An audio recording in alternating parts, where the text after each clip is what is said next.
All right, we learned a little bit about enthalpy last time, and now I want to introduce you to entropy and Gibbs free energy. There's a lot more of this in chapter 6. I'm not going into very much detail. This is a little bit of background so that we can do some more problems with the enthalpy or internal energy problems. All right, so first, entropy, right here. Entropy is S, has the symbol S. And that little knot up there, we call this naught, S naught. The naught on S represents standard state conditions of 25 degrees Celsius and 1 atmosphere. For thermo, again, we use 25 degrees Celsius as a standard temperature because we don't want to perform experiments at 0 degrees Celsius to get our standard heat of formation and Gibbs free energy of formation. Speaking of that, oh no, that'll come up later. Well, it's right here actually. So, entropy is a measure of how many microstates in which a system can be arranged, or that a system can have. I'll explain microstates in a moment. Note that your book's definition that discusses disorder or randomness with regard to entropy, it's not accepted by most scientists and engineers. So we don't talk about how disordered a system is, we talk about how many microstates a system can have. And the number of microstates, that's how many different ways the particles in a container can be arranged physically. So can they be here and here and here and here? Or also in terms of energy. Some particles might have more energy, some might have less. So how many different ways can the particles have different amounts of energy, and how can they physically be set up in space? So thinking about solids, liquids, and gases, we should realize in a solid, the particles cannot be arranged in so many ways because the particles are all stuck in space. And also the particles, the energy, the internal energy of the particles is more similar to one another when you're in a solid form. So solids have the least amount of S, entropy. I don't know why it's actually called S, where the symbol S came from. We should find that out.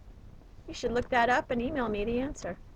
Okay, a liquid now has more entropy than a solid because the liquid particles, so those molecules that make up a liquid, they can move around in space a little more. They're not stuck in space. And the amount of energy can move from one particle to another and be transferred more easily because those particles can move. Now the gases, a gas has the most entropy of all three of these states. That's because gas particles are they're spread apart. They're not right next to each other, so physically those particles in a gas can have many, many different arrangements, and the energy states, so those gas particles, the amount of energy can be very different between two different gas particles. All right, so now we're going to talk about this relative versus absolute scale. So notice we have these symbols S, and there's no delta in front of there. It's just plain old S. Whereas when we get to Gibbs free energy, you'll see this delta in front of the G symbol, and for enthalpy, you'll always see a delta in front of the H symbol, whether we're talking about single elements or reactions. So Gibbs free energy always has a delta in front, enthalpy always has a delta in front. Entropy of a substance, no delta in front of it. Now when we're talking about a reaction and change in entropy for a reaction, then we have a delta. We'll see in a minute. Okay, so entropy has an absolute, not relative scale. And recall, enthalpy has a relative scale, and that scale is relative to pure elements in their standard states at 25 degrees Celsius, being assigned a heat of formation of 0. And then all other enthalpy of formation is measured relative to those pure elements. Okay, so entropy is 0 for a pure crystalline solid at 0 Kelvin.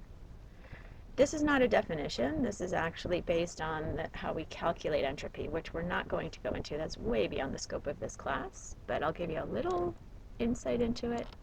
So if you are a pure crystalline solid at 0 Kelvin, there is only one possible microstate because all the molecules have exactly the same amount of energy, which is actually 0, And the way that those particles, for a pure crystalline solid, there's only one way to arrange those particles.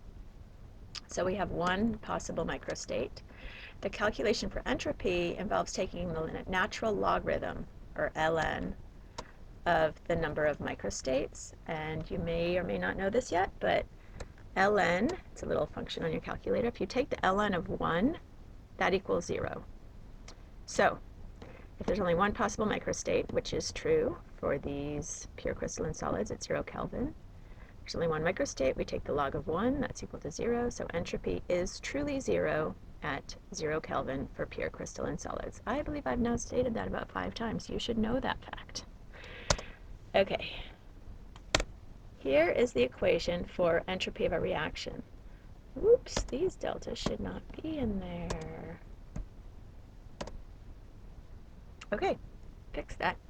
So you'll notice over here, delta S reaction, that's when you're calculating the entropy change. Now we talked about change, so we have a delta there. For a reaction, it's always, when we have a delta, it's final minus initial. And when we have a reaction, the products are the final ending point. So this is the final minus the initial. So delta S, change in entropy for a reaction, is the entropy, the total entropy in the products, minus the total entropy in the reactants. And again, these little knots here represent 25 degrees Celsius, 1 atmosphere. Moving on to Gibbs free energy. What do you think it's going to say under this box? It's going to say that that little knot here represents the standard state conditions. What are our standard state conditions? 1 atmosphere, 25 degrees Celsius for thermodynamics. Okay, so Gibbs free energy is a measure of how much work a reaction can perform. If delta G is positive, work must be done on the reaction to make the reaction occur. So the reaction cannot occur unless you do something to it, and that would mean that the reaction is not spontaneous. It is non-spontaneous. It cannot just happen without doing something to it and continuing to add energy to the reaction. If delta G is negative, the reaction can supply energy to perform work on the surroundings. We don't need to add any energy to make the reaction happen. The reaction just will happen, and it can be used to do work on the surroundings, and the reaction is spontaneous. That means the reaction can happen without work being put into it over and over, continuing to be put into it. Now, some reactions are spontaneous, but they don't just happen because you have to spark the reaction or add some activation energy to the reaction. We'll get more into that later. You don't need to know that for now. That comes up when we start talking about kinetics in, I think, chapter 12. Okay, so here we're going to have the equation for Gibbs free energy. What a surprise, it looks just like the equation for entropy, but it looks a little fun. Okay, well, that's just going to have to look funny. This products right here should be underneath the sigma. There's something about the formatting in Word. It won't let me make it look like this one. So the products goes underneath this sigma here. These symbols are just sigma, means the sum of. And the reactants over here should just look just like this one right here, where the reactants goes under the sigma. Okay, so you'll notice delta S reaction and delta G reaction, they look very similar to one another. You'll notice for Gibbs free energy, we have this delta in here, and the F for formation. Gibbs free energy of formation has a delta because delta G, Gibbs free energy, has a relative scale, similar to how enthalpy has a relative scale. And Gibbs free energy of formation, this right here, is defined. We define this as 0 for pure elements in their standard states at 25 Celsius and 1 atmosphere, and then we calculate Gibbs free energy of formation for compounds doing actual reactions and measuring delta G, F, for different compounds. Okay, now we have an equation that relates Gibbs free energy, entropy, and enthalpy. This is our equation. And we will use this equation when we are doing calculations where we're given information about entropy and Gibbs free energy, and we want to calculate enthalpy and vice versa. We'll learn a lot more about this equation in chapter 16. Now, when you are using this equation, you have to be very careful because Gibbs free energy and enthalpy are typically given in kilojoules, kilo, 1,000 joules, while entropy is usually given in joules per Kelvin. Don't worry about the per Kelvin, it's because we multiply entropy by a temperature to get the same units as enthalpy or Gibbs free energy, so entropy has to have units per temperature unit, but the key here is joules versus the kilojoules, and you have to make sure if you're subtracting one thing from another that they have the same units. So we have to convert joules to kilojoules or kilojoules to joules when using this equation. Moving on. Whoops. Enthalpy and calorimetry. This is fun. Calorimetry. That's a procedure used to determine the amount of heat given off by a chemical or physical change. And the equation for calorimetry is, do you remember it from last year? Q is ms delta T, where Q is heat flow, M is the total mass of everything in the container, not just the liquid. If you add some solids and you dissolve them in the liquid, we have to include that in the total mass. S is a specific heat capacity of the solution, not just the water itself, but the water, usually these are done in water, the entire solution that's in the calorimeter. Delta T, change in, that delta again is change in, that's T final minus T initial. T is temperature. You can use Celsius or Kelvin because since you're subtracting final minus initial, if you use Kelvin, the 273 that we add to get to Kelvin will just be subtracted off. So we can just use Celsius, doesn't matter. Okay, S will typically be 1 calorie per gram degree Celsius or 4.18 joules per gram degree Celsius. That will be given to you in problems, but if you ever have a problem where I have forgotten to write in S, use this value for S for solutions of water. Now, for a reaction occurring in a calorimeter, Q of the calorimeter is equal to negative Q of the reaction.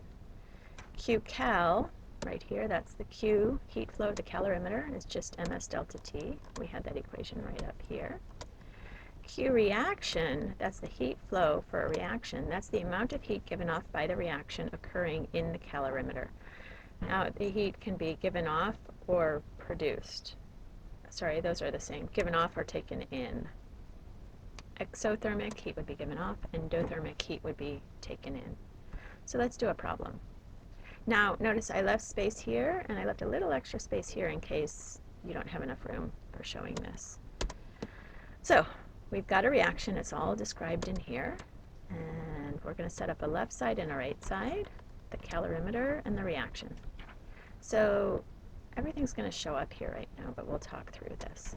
So, on the calorimeter side, we know we have 100 milliliters of HCl solution right here. We also have 100 milliliters of the NaOH solution right over here. We were given the specific heat capacity, not in the problem, but above, as I said. If I ever forget to give you the calorimeter, the specific heat capacity of the solution in the calorimeter, just assume 4.18 joules per gram degree Celsius, or 1 calorie per gram degree Celsius. These are equivalent to another. 1 calorie is 4.18 joules, so these are the same, just different units. Okay, we have our initial and our final temperature. So we have enough for ms delta T right in here. On the reaction side, we need to figure out what do we have reacting. So our molarity and our mils for the HCl can get us our moles of HCl right there. Our molarity and our milliliters of the NaOH can get us our moles of NaOH. Notice we are given 2 reactants, and because of that, we have to find out how many moles of each, that's what we just did. We have to find out who's limiting. So looking at this, for our HCl, so 1 to 1 or a 2 to 2 ratio, which is 1 to 1. So with 0.05 moles of HCl, we would need 0.05 moles of NaOH, but we have 0.1 moles. We have more NaOH than we need. Oops, we do not have 1, we have 0.1 moles of NaOH. We have more NaOH than we need, Therefore, HCl is a limiting reactant, and we have to use the HCl for all of our calculations. Remember, you always use your limiting reactant for any calculation. So now, Q calorimeter is just ms delta T. So the mass, it has to be the total mass of everything in there. And that total mass is 100 plus 100 grams, 200 grams, S delta T. And if you put that in your calculator, you get 2,810 joules, or 2.81 kilojoules. Now we have an equation up top that Q-cal, where's that equation? Calorimetry. Ah, right here. Q-cal is negative Q reaction. Very important equation. We just calculated Q-cal, and that is equal and opposite to how much heat the reaction put off or takes in. So now we know Q-cal is negative Q reaction. Or Q reaction is negative Q-cal, so Q reaction is negative 2810 kilojoules. So we know that the 0.05 moles HCl produces this much heat. And we can set up a ratio, or we can do a conversion. We have our 0.05 moles of HCl reacts to produce, it's negative, so heat is being produced, exothermic, remember negative delta H exothermic. So we need to find the enthalpy change for 2 moles of HCl reacting, because that's what's in here. The reaction has 2 moles of HCl. So we know that 0.05 moles makes this much heat. So the question is, how much heat would 2 moles make? And we can just set up a ratio. I'm going to do a ratio now, and you can also do a conversion. So the ratio is delta H for this reaction is to Q-cal as, is to Q reaction. Let's fix that. Okay, so delta H for the reaction is to Q reaction. Now the reaction had 2 moles, so delta H is for 2 moles. Q reaction, we only had 0.05 moles. So delta H is to 2 moles, as Q reaction is to 0.05 moles. Now we'll substitute in our number for Q reaction right there. And we solve for delta H, and we get negative 112,000 joules, which is equal to how many kilojoules? Negative 112 kilojoules. So either of those would be acceptable. And let's set this up the other way as a conversion. So in a conversion, we start with 2 moles, because there's 2 moles in the reaction. So we have 2 moles reacting, and we know that 0.05 moles gives us 2810 joules.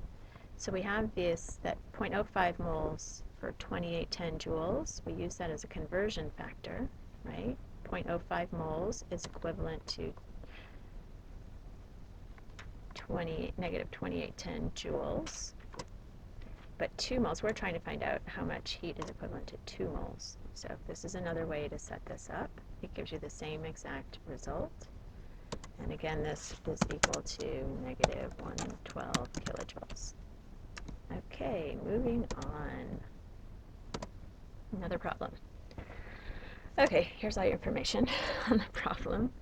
One little thing to note here, we are just basically dissolving a solid here. So we have a solid making aqueous ions, and when we dissolve a solid, sometimes we can refer to that as delta H solution, creating a solution. So it's the enthalpy of solution. Anytime we have a reaction, we call that heat of reaction, and there's all sorts of different vocabulary for this. So if you ever see delta H solution, we're just talking about delta H reaction for dissolving a solid into a liquid. So we get aqueous ions out of that. Okay, let's set up. We'll put Q reaction on the left. We will put Q-cal on the left and Q reaction on the right. So we look for all the information about the calorimeter. What's in the calorimeter? Well, we've got 3.53 grams of ammonium nitrate. We want all the mass in the calorimeter. We've got 80 milliliters of water, and by now you should know a mil is a gram. When we are dealing with water, we assume water has a density of 1. Often you'll be given the density of water at whatever temperature the reaction is occurring at. But if you're not, just assume it's a 1-to-1 ratio. So we will say we have 80 grams of water. Heat capacity, I didn't give it to you in the problem, but I told you assume 4.18 joules per gram degree Celsius. We have our initial and our final temperatures. Now for the reaction, we have to see what is reacting. Here's our reaction. The only information we have about the reaction is that we have 3.53 grams of ammonium nitrate. And I'm always working with moles, so I'm going to calculate my moles. So I've got my 3.53 grams of ammonium nitrate, convert that into moles, and I find out how many moles of ammonium nitrate I have. And we're going to go back to our equation. Q is ms delta T, so that's the calorimeter. I'm going to calculate for the calorimeter, what's the heat flow in the calorimeter. Qcal is ms delta T. Now notice here for the mass, I need the total mass of everything in the calorimeter. That's my 80 grams of water and my 3.53 grams of ammonium nitrate. That's all sitting in there together, so I have that total mass. S delta T. Put it in your calculator, you'll get negative 1222 joules. Then we need to use the equation. Qcal is negative Q reaction. So I have my Qcal, and I can get my Q reaction now. It's just the opposite of Qcal. That's the next step in here. Oops. So, have that as a superscript again. So Q reaction is negative Qcal. I just changed the sign here. So now I have my Q reaction, and I know how many moles that was that created that. So 0.0441 moles of ammonium nitrate uses 1222 joules to dissolve in water. So we need to find the enthalpy change for 3 moles of ammonium nitrate. So again, we can do a ratio. We know that this is our Q reaction. Q reaction is to 0.0441 moles, as 3 moles is to delta H. So this is what it'll look like when we set it up as a ratio. So the ratio delta H reaction is to Q, as 3 moles is to 0.0441 moles. Because delta H has 3 moles, Q reaction was caused by 0.0441 moles. We substitute in our numbers and calculate that. We get a delta H of positive 83,100 joules, which is 83.1 kilojoules. You keep your answers in joules or kilojoules. Either is acceptable. Now, note this reaction is endothermic. We have a positive delta H. That means the water would get cold because the reaction is taking the heat out of the water. Okay, for those of you who are not comfortable doing this with the ratio way, you can still use a conversion. If you're doing a conversion, you say, okay, I need to find the heat for however many moles are in the reaction. The reaction has 3 moles, so I'll start with 3 moles because I need to find the heat of reaction, which has 3 moles. So 3 moles of HCl, and I know that 0.0441 moles produces, or uses actually, 1222 joules. So my conversion factor would be 0.0441 moles to 1222 joules. And I get the same value. And in kilojoules, it would be the same, not 80, 83.1 kilojoules. Oops, kilojoules. Okay, so now, chapter 6, number 54. Do that problem for homework, and you have a little bit of space down here possibly. If not, you have the back side of the sheet to do that on, so make sure you bring that into class. And I want you to try number 53. It's different. So in 53, they've given you delta H reaction. You use calorimetry, you use stoichiometry for the amount reacted. So remember, you start with the amount reacted, convert it to moles, so grams to moles, and then moles to kilojoules using delta H reaction. Hope that makes sense. You can go from moles using the reaction coefficient to kilojoules using delta H reaction, and then make sure you get to joules before you use the Q as ms delta T. So we'll get Q reaction from that, and then Q reaction is negative Qcal, which is negative ms delta T, and then you can solve for T final. Okay, that's it.